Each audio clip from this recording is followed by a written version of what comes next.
Welcome back. વડાપ્રધાન નરેન્દ્ર મોદીના માતા હીરાબા સહિત તેમનો પરિવાર આવતીકાલે રાયસણ ગ્રામ પંચાયત ખાતે મતદાન કરશે.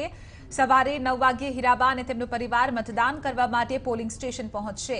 ત્યારે 98 વર્ષીય હીરાબાને કોઈ તકલીફ ન પડે તે માટે ગ્રામ પંચાયત દ્વારા તમામ તૈયારીઓ અને તકેદારીઓ રાખવામાં આવી રહી છે. મહત્વની વાત છે કે સવારે વડાપ્રધાન નરેન્દ્ર મોદી પોતે વોટિંગ કરશે, ત્યારબાદ તેમનો પરિવાર રાયસણ ખાતે વોટિંગ કરશે.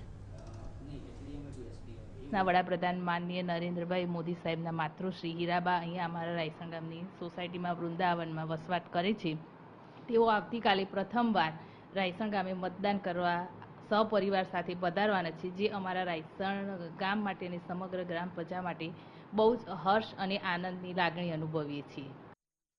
અમદાવાદ પૂર્વ લોકસભા વિસ્તારમાં આવતો રાયસણ વિસ્તાર કે જ્યાં પ્રધાનમંત્રીના માતા હીરાબા રહે છે, આવતીકાલે પ્રથમ વખત હીરાબા અહીં રાયસણ ગ્રામ પંચાયત ખાતે મતદાન કરવાના છે.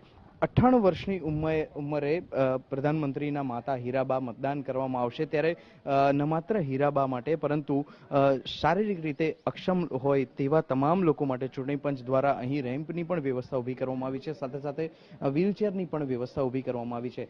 અમદાવાદ પૂર્વ વિસ્તારમાં આવતો આ રાયસણ ગ્રામ પંચાયત વિસ્તાર છે કે જ્યાં મતદાન પ્રક્રિયા હાથ ધરવાની છે.